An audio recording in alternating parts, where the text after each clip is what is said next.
লাইফস্টাইলে সবাইকে স্বাগত জানাচ্ছি। আশা করি সকলে ভালো আছেন। যা ঠান্ডা, আপনাদের ওখানে কেমন ঠান্ডা পড়েছে জানি না, তবে আমাদের এখানে ঠান্ডায় হাত পা ভেঁকিয়ে দিচ্ছে ভাই। তো আজকে যেন একটুখানি কম আছে। হ্যাঁ, কালকে তো মানে লাস্টে আমি বলে ফেলছি, এত ঠান্ডা ভালো লাগে না, বারান্দায় বেরোতে পারছি না। তো কত জামা কাপড় জমে গেছে জানেন। সকালবেলায় তো জামা কাপড় ধুই না, ধুয়ে লাভও নেই, কারণ আমার তো ছাদ নেই যে ছাদে মেলে দেবো, আমার বারান্দায় মেলতে হয়। ওই জন্য আমি সকালবেলায় জামা কাপড় ধুই না। এবারে ওয়াশিং মেশিনে কাচার জামা কাপড়ও নাই হয়ে গেছে। কালকে ওখানে কাচবো বলে বেরোছিলাম, ডাক্তার সাহেব তো না করে দিলেন, বলে না এই ঠান্ডায় গিয়ে ওয়াশিং মেশিনে কাচতে হবে না। ওই বারান্দাটায় তো বেরোনো যায় না, না এত ঠান্ডা। আর তারপরে এবারে মানে সর্বদা পরার প্রতিদিনের যে জামা কাপড় ধুয়ে রাখি সেও জমা হয়ে গেছে, মেলতে পারছি না, এত ঠান্ডা না। কালকে খুব শরীর খারাপ করছিল ঠান্ডায় জানেন। আর কাল তো সারা দিন আমার বাড়িতে মিস্ত্রি খেটেছে, হই চই, সেসব কথা বলছি আপনাদের পরে। হ্যাঁ, তো যাই হোক, সকালবেলায় তো ওই যিশু সেই নিয়ে এসেছিলো কচুরি। ওর ফোন করছিল আসার পথে, বলে কচুরি নিয়ে যাবো মা, আপনি নিয়ে আয়, তুই আর তোর বাপি খাবি। তা নিয়ে এসেছিলো, এসে খেয়ে টেয়ে সব বেরিয়ে গেছে। এবার আমার জন্য রেখেছে, আমি একটা খেয়েছি। কেন কি জানেন, ও তো প্রথমত ময়দা, হ্যাঁ আমি তো খাবো না। আর দ্বিতীয়ত তারপরে না বাইরের খাবার টাবার তো ওরা চিনি টিনি মেশায়, ওই জন্য আমি খাই না। কিন্তু এরা এমন পিড়াপিড়ি করলো, আমি আচ্ছা ঠিক আছে দে, একটা দে বলে খেয়েছি। আর খাইনি, রেখে দিয়েছি বাকি। ও যিশু তার খেয়ে নেবে জলখাবারে যখন হোক। এই এখন বাজে হচ্ছে ওই হ্যাঁ, এখন বাজে হচ্ছে 11টা 25। আমি এই পুজো টুজো সেরে উঠলাম, উঠে একটুখানি জল খাবার খেলাম। আজকে একটু ওই চিড়ে চানাচুর এসব দিয়ে নিয়ে এক কাপ চা খেয়ে নিয়েছি।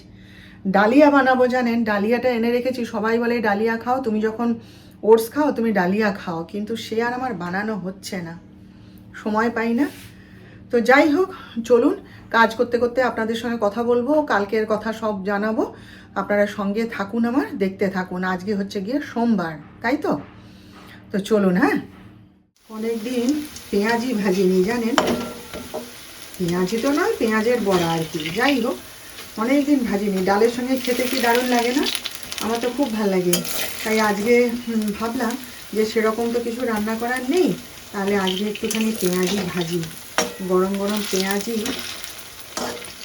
খেতে খুব ভালো লাগে। আর সবাই আজকে এটা দেখলে না খুব খুশি হয়ে যাবে। আমার বড়ও খেতে ভালোবাসে, আমার ছেলেও খুব ভালোবাসে, ওই জন্য একটুখানি পেঁয়াজি ভাজছি আজকে। এখন কি হয়েছে শুনুন না, আপনাদের তো সেদিনকে দেখালাম যে ওই যে কৌটাটা আমার কিভাবে কেটে দিয়েছে ঢাকনাটা। তা সেটা তো ডাক্তার সাহেবকে রাত্রেবেলায় বললাম, তো সে তো দেখতে হবে বলে ছেড়ে দিল, আর কোনো কথা টথা কিছু হয়নি সেটা নিয়ে। পরের দিন সকালবেলায় মানে কালকে সকালবেলায় উঠে চা খেতে এসছি, দেখি আমার গোটা রান্নাঘরটা লণ্ডভণ্ড হয়ে রয়েছে জানেন। সুজির কৌটোটাকে মানে এতখানি গর্ত করেছে ঢাকনাটা, চারিদিক দিয়ে এতখানি গর্ত, মেঝেতে পড়ে আছে। আর সমস্ত সুজি মাটিতে লুটোপুটি খাচ্ছে, কৌটো পড়ে আছে। হ্যাঁ, প্রেশার কুকারের যে কি বলে ঢাকনার উপরে ওটা যে কি বলে ওটাকে নবটা আর কি, সেটা পর্যন্ত খুলে মাটিতে গড়াগড়ি খাচ্ছে। আর আলমারিটা খোলা, যে আলমারিটা পুরো খোলা, আর মানে একটা কৌটো আস্ত নেই। সমস্ত কৌটো দাঁত দিয়ে কেটে শেষ করে দিয়েছে জানেন। সে মানে এমনভাবে কেটেছে যে তাকে আর ব্যবহার করা যাবে না। দেখে তো আমার ভাই মাথা গরম হয়ে গেছে। আমি ডাক্তার সাহেবকে অনেকবার বলেছি, পাত্তা দেয়নি। হ্যাঁ, না না, এখানে পাইপ দিয়ে কোথা দিয়ে ঢুকবে, এখান দিয়ে জায়গা নেই, জাল দেওয়া রয়েছে। তোমার কথায় জাল দেওয়া হলো, অমুক তমুক। তারপরে কিছু একটু চেঁচামেচি করেছি, রাগারাগি করেছি, দিয়ে তারপরে বাইরে বেরিয়ে দেখে না যে সে জালকেও কেটে দিয়েছে, দিয়ে ঢুকেছে। আর আমার এই যে চিমনির যে পাইপটা, সে পাইপটার মধ্যে জানেন এত বড়, আমার হাতটা মনে হয় ছোটো হয়ে যাচ্ছে, তার থেকেও বড় একটা গর্ত করেছে কেটে কেটে জানেন। দিয়ে ওইখান দিয়ে ঢুকে আসে, এসে এরকম শেষ করে দিচ্ছে পুরো, মানে কৌটোগুলোকে সমস্ত শেষ। আর এই অতখানি সুজি, আমার 1 কেজি সুজি বলুন, ওটা তো আর ব্যবহার করা যাবে না, পুরো ফেলাই গেল। দিয়ে তখন বলে কি যে না, এরকম ছুঁচো তো হতে পারে না, বা এরকম ইঁদুরও হতে পারে না, এটা ভাম আসছে।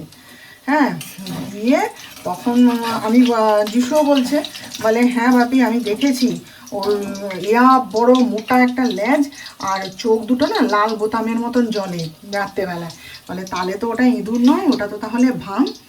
এবার যখন মানে ক্ষতিটি হয়ে গেছে তখন বলে কি, হ্যাঁ তুমি ঠিক বলেছো, তোমার কথাটা আমার শোনা উচিত ছিল, আমি এতদিন গায়ে মাখিনি, আমি বুঝতেই পারিনি যে ওখান দিয়ে ঢুকতে পারে, আর অ্যালুমিনিয়ামের পাইপ তাকে কেটে দিয়েছে, কি হয় নাকি কখনো, বলে সে কি অবস্থা জানেন। আমি বলি যে আমি আর কোনো কথা বলিনি, রাগারাগি করেছি, করে তো চেপে গেছি, চুপচাপ হয়ে গেছি। আমার আবার বেশি চেঁচামেচি করার পর না আমি চুপচাপ হয়ে যাই, আমার বেশি অত কথা বলতে ভালো লাগে। ওর মাও এসেছিল ওই ঠাকুর থানে জল দিচ্ছিল আমার শাশুড়ি, তখন শুনতে পেয়েছে, পেয়ে বলে যে তুই এখানে এত জঙ্গল করেছিস, এত গাছপালা এই সেই করেছিস, ওই জন্যে রাত দিন ঘরে এই সমস্ত ঢুকছে, আর তুই আগে কেন লক্ষ্য করিসনি। সে যদি আপনারা দেখতেন কালকে আমার রান্নাঘর পুরো ধ্বংস, পুরো ধ্বংস।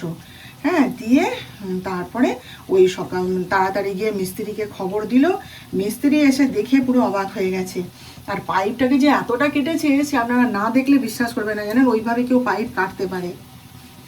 ছোট্ট একটা বিড়াল বাচ্চার মতন দেখতে হয় জানেন তো, আর ইয়া লম্বা একটা লেজ হয় মোটা, আর কানগুলো এরকম খাড়া খাড়া, এরকম গোল গোল কানগুলো খাড়া খাড়া হবে, আর চোখগুলো দেখলে না ভয় লেগে যাবে। হিংস্র তো বটে, আমি ডাক্তার সাহেবকে বলছি ওরা হিংস্র হয়, বলে হ্যাঁ খাবারের কৌটো যখন ওইভাবে দাঁত দিয়ে কাটছে খাচ্ছে খাবার, হিংস্র তো তাহলে বটেই। আর সে চোখগুলো না লাল লাল লাল লাল পুরো বোতামের মতন, দেখলে ভয় লাগবে। হ্যাঁ, তো সেই তারপরে কালকে ওই সব নেট ফেট সমস্ত আবার সেই স্টেনলেস স্টিলের নেট লাগানো হলো, হয়ে তারপরে সেই মিস্ত্রিরাও বলছে, বলে বৌদি দেখি এবার কেমন করে কাটে, এবার যদি কাটে তাহলে ওর দাঁত ভেঙে যাবে, দেখা যাক। তারপরে এই যে এখানের যে এই যে এখানের ম্যাগনেটগুলো সব নষ্ট হয়ে গেছিলো, সেই ম্যাগনেটগুলোকে লাগালো, ওই যে চোর পালালে বুদ্ধি বাড়ে, তাই জন্য ডাক্তার সাহেব এই যে সব ম্যাগনেটগুলো লাগানো হয়েছে অ্যারেল লাইট দিয়ে, ওই জন্য দরজাটা এখনো খোলা রেখেছি, এখনো লাগাইনি, বলছে বিকেলবেলায় আমি এসে দেখি যে টাইট হয়ে লেগেছে তারপরে তুমি দরজা লাগাবে। জানেন কালকে কি কীর্তন, কালকে এত রাগ হয়েছে না আমার, আমি বলি তুমি থাকো এখানে, আমি ফ্ল্যাট ভাড়া করে চলে যাচ্ছি ছেলেকে সঙ্গে নিয়ে, আমার এভাবে থাকা সম্ভব না। কালকে খুব রাগারাগি করেছি জানেন, একদম মাথা গরম হয়ে গেছিলো কালকে, আর এত সহ্য হয় বলুন তো। কালকে এখানে আলমারিতে খাবার দাবার রাখিনি, ডাক্তার সাহেব বলে না না কেউ ঢুকবে না এখান দিয়ে, আর যা ব্যবস্থা করেছি আমি, না বাবা আলমারি খোলা রয়েছে, আর কিছু বিশ্বাস নেই, ওরমভাবে জাল কেটে আর অ্যালুমিনিয়ামের পাইপ কেটে যে ঢুকতে পারে, আগে দেখি আমি আমার আলমারিটা ঠিকঠাক হোক, তারপর ওখানে খাবার রাখার মতন ব্যবস্থা হোক, তারপর আমি রাখবো বলে না সমস্ত কৌটোকে নিয়ে গিয়ে কালকে ঘরের মধ্যে রেখে দিয়েছিলাম। তারপরে আমার ছেলে বলে কি, মা দেখো ওই ওই অ্যালুমিনিয়ামের পাইপ, ওই অত বড় পাইপ যে কাটতে পারে, আপনাদের দেখাচ্ছি দাঁড়ান, বলে অত বড় পাইপ যে কাটতে পারে, আর ওই স্টেনলেস স্টিলের জাল ও কেটে ফেলবে, বলতে আমি ভয়ের চোটে সমস্ত কৌটো নিয়ে গিয়ে রেখে দিলাম। আমার অতটা সুজি নষ্ট করে দিয়েছে বাপরে, এখন আমার কৌটো কিনতে হবে জানেন, কালকে রবিবার ছিল কিনতে পারিনি, আজকে বলেছি ডাক্তার সাহেবকে, বলছে 5-6খানা কৌটো তোমায় এনে দেবো। অতটা সুজি আমার, দেখুন 1 কেজি সুজি, ওটা কি আর মুখে দেওয়া যাবে বলুন। বিস্কুট পুরো শেষ করে দিয়েছে, ওই যে 3-4টে বিস্কুট ছিল, ওই যে কুকুরটা আসে তাকে দিয়েছি, ওকে মুখে দেওয়া যাবে না, সব গুঁড়ো গুঁড়ো সমস্ত মিশে, কীরকম অত্যাচার জানেন, বলছি না মাঝে মাঝে এরকম আড়ং লাগে। আর ওই যে অশ্বত্থ গাছটা আছে না, ওইটাই হচ্ছে মানে যত এর মূল, জ্বালাতনের মূল, বুঝলেন তো। যাই হোক, এই হচ্ছে কালকের ব্যাপার, কাল সারা দিন আমাদের ওই নিয়েই গেছে, হই হই করে, আর ওই মানে ঠিকঠাক করে এ করতে করতে, জানেন দেখুন কি সুন্দর উঠেছে, ঝলমল করছে চারিদিক। ভাতটা বসিয়ে এসে এখানে দাঁড়িয়েছি, কি সুন্দর লাগছে দেখুন, অনেক দিন বাদে আবার বাইরেটা আপনাদেরকে দেখাচ্ছি, ভালো লাগছে না। আর এই যে গাছগুলো না এখানে ডাক্তার সাহেব এমন করে সাজিয়ে রেখেছে, জঙ্গল হয়ে আছে ঠিকই কিন্তু দেখতে ভালো লাগে, তাই না।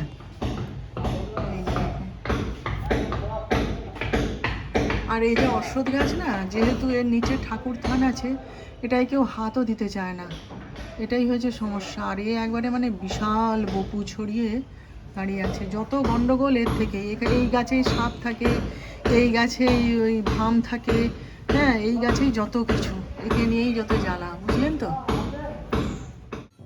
এই দেখুন এখানে হচ্ছে মটর ডাল, ভাবলাম আজকে একটু পেঁয়াজ দিয়ে করব, ভুলে গেছি। আর এটা হচ্ছে লাউয়ের তরকারি, এটা আমার জন্যে, এই যে ভোলা মাছের সর্ষে বাটা দিয়ে একটু ঝাল করেছি, এটা হচ্ছে যিশুর আর ওর বাবার জন্যে, এটা ডিম সেদ্ধ, আর এখানে হচ্ছে এই যে পেঁয়াজি। যিশুর খাওয়া হয়ে গেছে, আর ডাক্তার সাহেব তো এক্ষুনি এলেন, ওইখানে ওই পাশে কথা বলতে।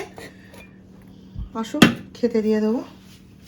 ওই যে দেখুন, ওই যে পাইপটা দেখছেন, ওই যে পাইপটা ভিতর দিকে ঢুকেছে না, ওই যে ঢুকেছে, ওইখানটাতে একটা এত বড় গর্ত করে দিয়েছে জানেন। ডাক্তার সাহেবের মাথাতেই নেই যে এটা একটা কভার পরানো আছে, এর মাথা, ও মাথাটা ওপেন। বলে কি তাই নাকি, ওপেন আর মাথাটা ঢাকা নেই?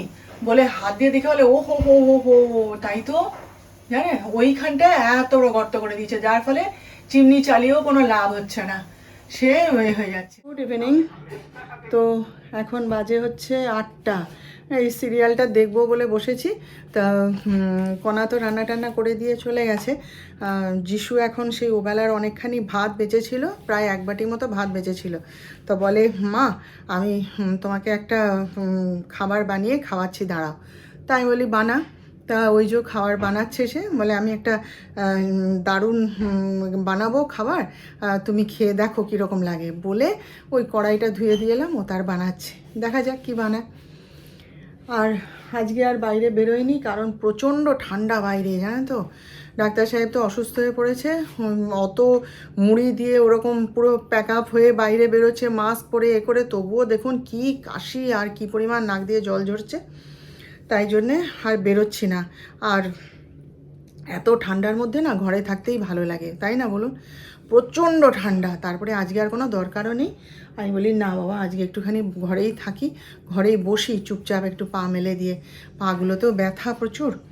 সেই জন্যে আজ আর বাইরে আমরা বেরোইনি, আমরা ঘরেই আছি আজকে। তো দেখি ছেলে কি খাবার বানায়। আমি বলি আচ্ছা বানা দেখি কেমন বানাতে পারিস, আমি তো ভিডিওতে দেখেছি অনেক। বলে থামো, আমি আমার মতন করে বানাচ্ছি, তুমি একবার দেখো, খেয়ে দারুণ লাগবে খেতে। ঠিক আছে বানাও দেখি। আমার ছেলে বানিয়েছে, দেখা যাক খেয়ে কেমন হয়েছে। বলছে মা তুমি আগে খেয়ে দেখো কেমন হয়েছে। দেখি দাঁড়ান কেমন হয়েছে।